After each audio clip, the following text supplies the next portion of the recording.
Okay, I'm going to try making this video again, take 2. This is about basically me giving summing some of the stuff up that's happened recently with me in healthcare. And during all of it, for the past 2 or so months, that one person who is not one who would be lying, basically answering the phone and saying, this is what they did to you. And it was so true that I kind of went with her flow. And, I found out quite a bit about, basically, like I had summed up, that I was a pawn in their game. Well, it doesn't seem that you get out of that, being a pawn in their game. And then, since then, I, by accident, seriously, ran across one of the good people in all this. Another one. That one was one, and then there's another one. And they're not connected to one another, as far as I know. I mean, this stuff is so weird. It's like, am I watching some movie? Like, I'm in an alternate universe? I'm watching not a movie, but a soap opera. And they're doing it. I don't even know. I'm the pawn in their soap opera. I mean, I'm just the topic of their soap opera or something, whatever. Yeah, I said this was take 2. The first time I tried making it didn't make sense because, this kind of stuff just does not make sense to a person. Why there has to be this much drama and all this underhanded crap that I was told by someone who would not be lying. Not that one, but that one and another one. Like I said, they're not related. They're not connected to one another, as far as I know. Two different arenas. I try to make 2 different fields. I tried to make a video about it yesterday, trying to do a hypothetical fictional, and basically saying, like, if you have a genre and then you have other people that get involved in that genre and all this stuff, trying to explain it, but they're not really connected, but yet they are in a way, I guess. But it's all about, one side is basically, you could say, good versus evil. I mean, like children, we're taught as children, good versus evil. Some of us, some maybe never were taught the difference, but and just really seeing it in play, and one actually telling me this stuff. I mean, I've always said this, I've said this off and on, that people feel comfortable telling me their problems, and this one, I let her tell me all of it.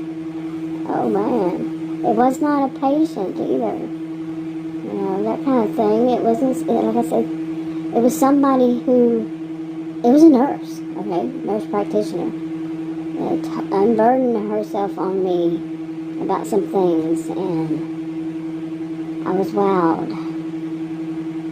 So you got all that mess? I'm trying to get a whole bunch of stuff out again, and that's what it's been this whole time, is trying to get a whole lot of strange stuff, just, the pressure release valve thing out of my system, because it's like back to back to back. This saga, this soap opera they're having, just keeps going. I think I was totally removed from it, except that they had something to fight over, and a new person they could go between this one and this one and this one, and this one's fighting for control, and this one is fighting for, the other side's fighting for control, and they're trying to see when they battle it out, who wins. It's insanity, seriously, on their part. Okay, so all that. Now, let me get to why this is on my mind. I have had scheduled an appointment to see a new doctor, but by pure chance, I ran across that nurse practitioner who told me everything. I had copies. See, I don't want to tell too much of the story, but anyway, she explained my health condition. I had copies right there in my purse, and on purpose, And she explained all of it to me, that she knew that she could. Some of them is supposed to be for, that doctor that said that it was beyond his scope and practice. And that segues into that doctor. He sent me a bill. Are you ready to hear this one? I never received a bill, but suddenly he's sending me a bill in July for charges back in May and June. Suddenly sending them to me, and the first two charges that he's sending, saying I owe him for a penny each, 1 cent each. Two. I used to do medical billing. I did not do coding, but I had to know a bunch of these codes. And all those years, and I was off and on a student and everything, I'd do medical billing off and on too. And all those years, all those, so many bills, so many accounts, so many, finding the insurance companies, knowing the codes and all this stuff. And so much that I had never seen these codes before. Never have seen these codes. And for a penny. You know that expression, pinch a penny till it bleeds? I just mentioned that the other day. And then I got that bill for a penny each for testing my blood pressure. I guess. That's what it says. A test of systolic, how did it put it? Something like test of systolic blood pressure, and then it cut it off. It cut it off from the bill. I couldn't read the rest from the bill. And, didn't have enough on that line. And there was two of them, and there were two different codes. Okay, really? And or current test. So he billed, apparently, allegedly. That's what it means, is that he billed me for testing my blood pressure again while I was in there. Okay. Seriously. A penny each time. A penny. I want you to think about that. Then there are two other charges, okay? One of them's from the first day of those two charges were, and then that was in May. All of a sudden, here in July, and it's stated in July, he's having them send me these bills. After he's been trying to do the medical cherry picking. And getting rid of me as a patient. Doesn't want me. So he sent me another one from back in July, from back in May.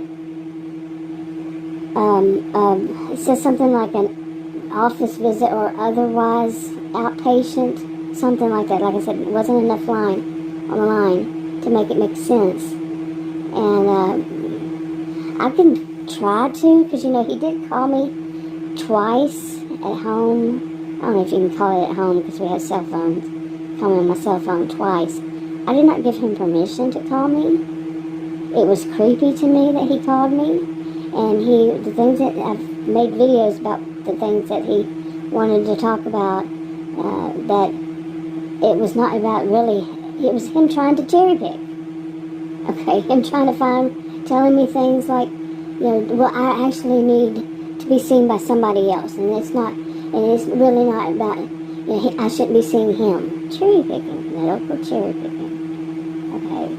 And then trying to get me to say that I had things to learn when I had told him, that second one, he did it two times, that one in May and then one in June. The same day of my appointment, he made charges for extra charges.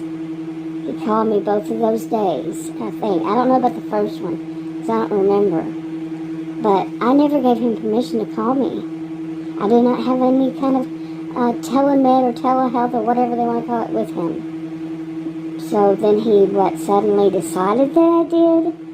Wow. That means he needs to be a medical, I've mentioned that one of my sisters is a medical billing auditor. Of course, it would not be appropriate. It would be a conflict of interest, most likely, for her to do something like that.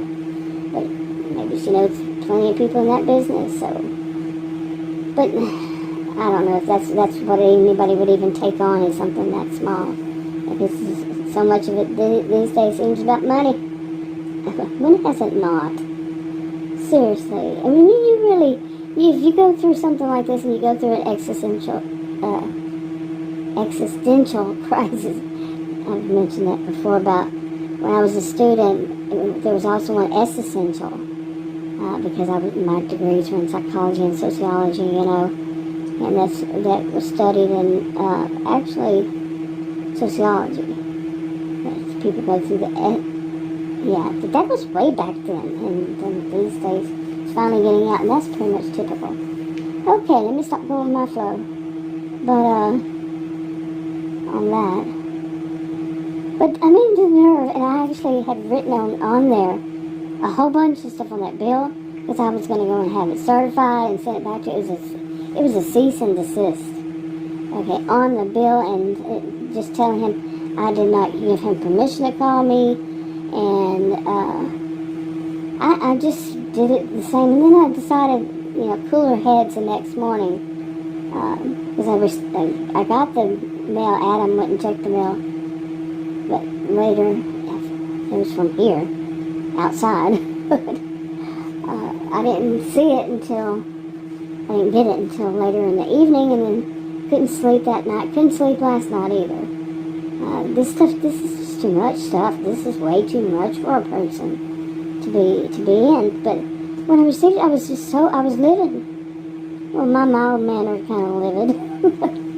And yeah, I'm mild-mannered all around. But you see, the man has such audacity, audacity? What in the world? Audacity to actually make up charges now, and after all this time, suddenly then decide to send me a bill? The billing person should know better. And what is this code? A made-up code? I don't know, I should probably check it. Allegedly. All this is allegedly. Perhaps. I've learned from watching every once in a while. I'm not into true crime, but I had actually used that as the example of, what I was trying to say before of, like when you have a genre and there are other people, like you have true crime and then they have all these drama, these commentary, these reaction, all these different people coming in and getting all mixed in it, and, just a mess. But, anyway, that's like the difference between these people that are in their own little drama, that I'm just a pawn in their game if I'm putting it together in the way I should. This is just unbelievable. I mean, or as a sociologist, my degrees, like I said, and back in the day, it was actually called, back in the day, listen to me, social psychologist, okay? Now, I don't know how much has changed since, this is maybe 20, I don't know how many years ago, but that's what, anyway, I'm going to move on. But so through these lenses, my own, and from my degrees in psychology and sociology, and through all my career student classes I've taken, the information I have stored in my brain, the actual experiences too, I'm going to say these are people that are adult mean girls, is the way I put it, and adult mean boys, and they're bored with their jobs because these are slackers. These are people who, they don't really get into anything. They're the copycats. They're the, not all, one size doesn't fit all of them, and it's not all of them. Okay, but the other ones, if you've ever worked in any kind of office situation, maybe you've experienced that there's at least one of these, if not a group of these, depending on the size of the office, and, just like in high school, where there are mean girls and mean boys, and everybody else is somehow affected by it, and even though they stay out of it, they're not part of it, They're the good, decent people. They're not the adult mean girls and mean boys. And, but they're still affected by it. You know. And I think that this is quite a bit of that. That they're bored. They're playing games. They're literally playing a game with, I don't know. I mean, a woman answering the phone. It was such a shocker. So much of this has been a shocker to me. Something has become so, in that sense, I don't know if I should use this word in that sense, corrupt, you know, that, because there's more that I've been told, and it is what it is. I don't know how I should say it, actually. Really, it boggles my mind, because that's not me. I'm not in this for all that. I'm in this for simply, I had a health condition. Nobody explained it to me all that time. 3 visits to an ER and other things. Nobody was explaining it to me. Seriously. Oh my goodness. Yeah, it's beyond his scope and practice. And then the other one asked me for the copies, which is, now I can tell that part of the story. From what little I didn't get the first and second time. Did the third time, a little bit of it. The CT and the blood work, urinalysis, this kind of stuff. And so I didn't have it with me, made copies, brought it back down there. Accidentally ran across somebody who decided to talk to me. I did not ask. It's actually, it's a long story. But somebody finally explained it to me. Wow, yes, somebody appropriate explained it to me, a nurse practitioner. After it was exactly 2 months since I started the process through that. I was already feeling bad before then, but it led up to all of it. And seriously, this has just been a mind-boggling thing. Just to be, like I say, sometimes it is, and I don't want to sound like I'm dissociating, but it really is. They're doing all this behind the scenes. Nobody would have any clue. And hey, I'm this alternate ways of looking at things. That's what I'm taught. My master's is in sociology. That's what some of us do. It's to say, it could be this, it could be that, could be another. It might not be any of these. Okay? The theme at the time that when I was teaching at college and university was things are not always as they seem. It might still be. And just because it seems that way doesn't mean that it is that way. And in these situations, what's going on behind the scenes, we would not know. And I've done videos about these adult mean girls, adult mean boys, questioning histrionic behavior, and all about how so much of what's, not all of them, none of this is all, but they do behind the scenes, you wouldn't have any clue that this is what they do, or what they're doing. Why would you? They're making this stuff up in their head. They're twisted little minds. And, this is my personal experience. I've known since I was born that they, of course I was, you know what I'm saying. But, they do this of coming up with something that some part of it is real. Like you make a phone call to them. Okay, they will take that phone call and say, well, they called me and this is what they said. You don't know that they're doing that because it's all a lie. You called them to say, whatever, it was like something totally innocent.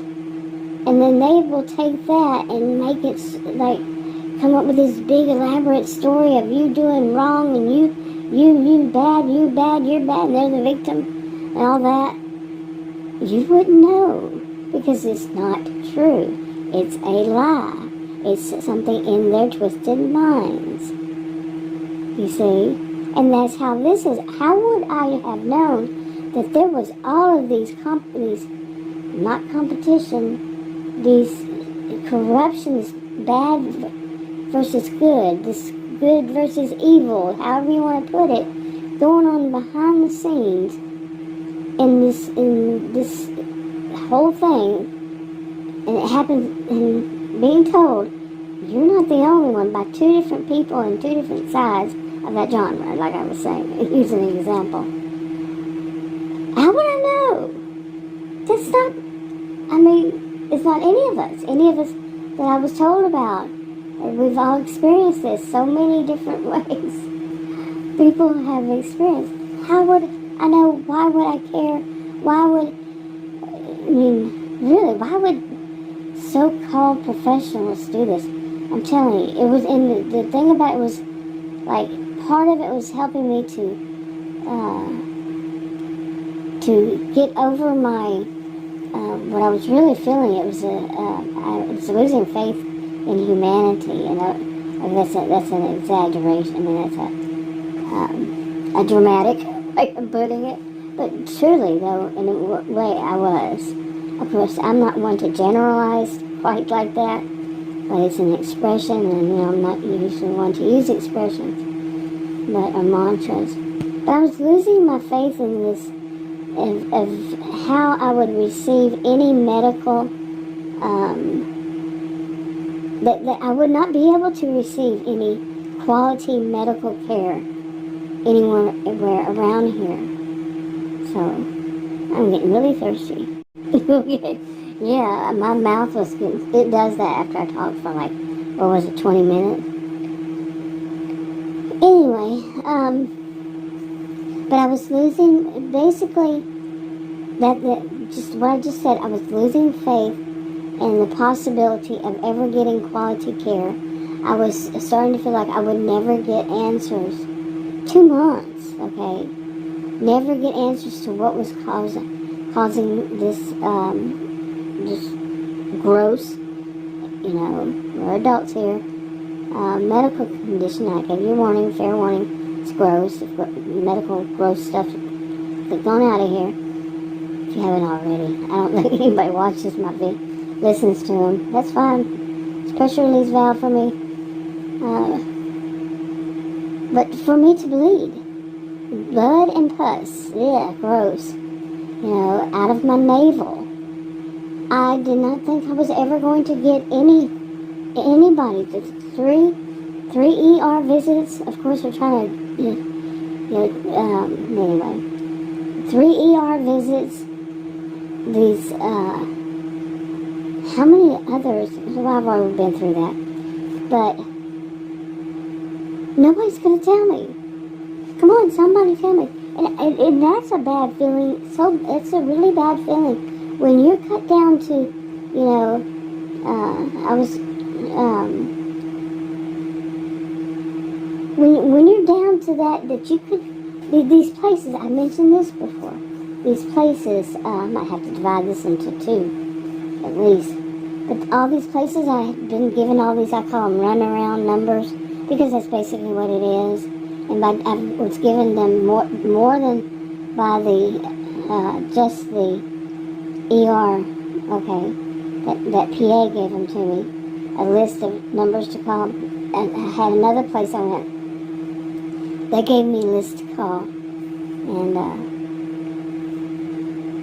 And then some of the people I actually called, when I called them, they said call these people, they call that people. You see, that's why I call it runaround numbers. I'm not the only person who probably, I don't know anybody who calls it that, but who sees it this way. Do you call this, you call this? Over 2 months, of calls and everything. Well, I'd say a month and a half. And getting really nowhere, I was no closer, really, all that time. And it was so bad. It was such a bad feeling, like all of this. And then I was dealing with an infection. I was dealing with the whole physical side of it. And with my rare health condition.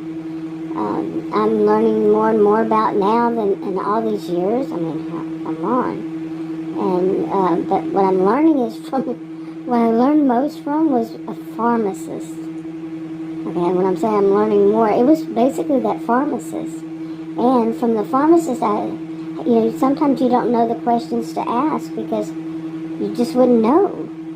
And I mentioned that to that nurse, and she understood. I mean, of course she did. But and basically the whole thing of my body fighting against itself and it attacks itself. That's the way they put it. I would rather they use more technical terms than try and make it simple, which I do myself. So, but I'm not in medical, social, behavioral, and but yeah, I get it. So I was already so down, and it was just so much, the stress from it all. The last thing I need is stress. My body, the whole hypervigilance, the constantly being on. Pretty much constantly being on a fight or flight, what is it called?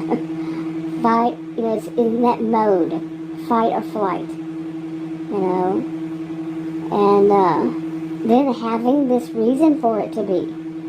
I mean, this is life. Like the people kept telling me, all these runaround numbers. Where I was going with this part of it was these runaround numbers. These people were saying, you don't have health insurance? Well, they will let you die, like a mantra. I mean, how ominous. Seriously, I did not want to hear that. I mean, that was just adding more stress to this body that has a rare health condition. That stress is truly hard on that body. At my age, come on. I mean, I'm not in medical. This is all... from what I've gathered, many of them unprofessional, and they're supposed to be professionals, but playing these games with people's lives, seriously. I mean, and I'm starting to see. Now, I do want to do a whole video about sociologists. I was a career student, and. There was more than just teaching about, teaching against, racism, sexism, ageism, classism, elitism, all these negative isms, as I call them. It was more than that. When we taught about conspiracy theories, about ones that were actually found to be true. They weren't truly conspiracy theories. It was, the possibility of happening, and it was happening. This kind of stuff. So it's not like we're saying that, that these twisted things don't happen. We're the ones that are teaching that they have. Some people get that a little bit twisted. They don't think that way. We say, hey, look, this has happened. This is a social problem. When some people take it upon themselves and think that they can do that to people. And just like this, pawn in their game. We expose this stuff. We expose things that conspiracy theories people had, some of which weren't conspiracy theories. They were actually happening. I've had people who's kind of twisted that were telling me that I obviously don't know. Oh, sorry, I don't mean to laugh. That's not nice. That is not nice of me to laugh. But seriously, I mean, if they had actually heard any of my videos and knew about I have degrees in psychology and sociology. I used to not say that because I just wouldn't talk about that. That's a whole video in itself. But to tell someone, and I taught at college and university, to tell me that I obviously don't know. Really? Is that, to you, it's that obvious that I don't know? Now how is it? Is it very obvious to you that you were wrong? I'm telling you, some people, but like I said, anyway. Now, let me make this very clear. Sociologists are not conspiracy theorists. Full stop. Okay. Now, of course, there may be exceptions to every rule. My alarm's going off. There's always exceptions to every rule, in my experience. Can't say always. I don't use always. Strike that always. But pretty much, in many things, there are exceptions to rules, But in this kind of thing, no field is 100%. Anyway, there's so much more to this, and I wanted to keep a little record of just and make it public. Like I said, most of mine are private. I mean, I would say 90% of them. And there has been so much going on that I want record of.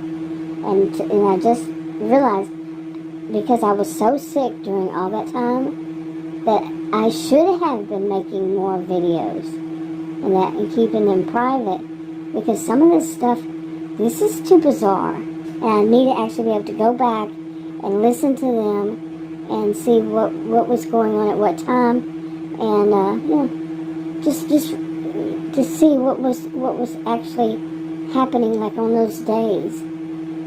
Okay, man, this has been the most, I think, in my life. I mean, I've had plenty, too much, which is just why I had this health condition in the first place. I have actual evidence that I've had too much in my life and continue to have too much stress, too much weird crap that keeps my body just constantly, I mean, this, like fight or flight. In fight or flight mode. Because there is these actual, how your brain, well, it's not exactly going to know, I was not that great in physio-psych. That was my worst class, actually. Physio-psych, seriously. Now I would probably pass it with ease, because it was so much about the terminology. Learning these totally new to me at the time terms. The norepinephrine and about synapses and all this stuff. I don't even remember now, but they would be in my history, so in my mind, my memory somewhere. So if I ever had to take another, have found myself reason to take that class, it was my worst class in that field, in psychology. And I made it through it. Yeah. Still, and as far as in science, it was physics. Physics was not my thing at all. I don't know why either. Really don't know why physics was that difficult. That it was, I don't know, it may have been because it was my last semester and I was taking a bunch of classes. So, anyway, and I'd say that last semester, but I was a career student, mainly as a graduate student, well, both of them. Anyway, I'm kind of rambling on this, and it's already long enough, so I'm going to wrap this one up and maybe continue on another one, but I don't know. I'm going to see maybe later today, or whenever, maybe not, maybe I do need a break from this stuff, seriously, but I'm telling you, I was so happy to find someone that could explain things to me. And other than there was the pharmacist, she was great, and then that was a month or two ago, whenever, and then there was this nurse practitioner, finally one decent person, the good decent people, finding one to tell me. It's been such a relief. And then later on that day, after that nurse explained all this to me, was when I got that bill. Yeah, not the same practice, by the way. I got that bill. So think about how I was 2 months, exactly, to the day had finally found somebody to explain my health condition. Imagine going 2 months, not knowing, and like I even told her, I said, I don't even know if how serious this is. How urgent it would be for me to get this or that done, or what I should even do. Explain that to her. She got it. I was not her first person. I was one out of many, apparently, the way she was talking, that have had this kind of thing happen. And not the health condition itself, but this results in the drama and all that. Yeah. And so it was like, I was feeling great, wonderful, and then, bad evil is going to come in. I mean, I don't really look at things like that, but maybe I should. That's a whole video itself. That of, practically getting to the point where, I'm a scientist, but I'm also a Christian, and getting to that point of, I was very close to having a crisis, what do they call it?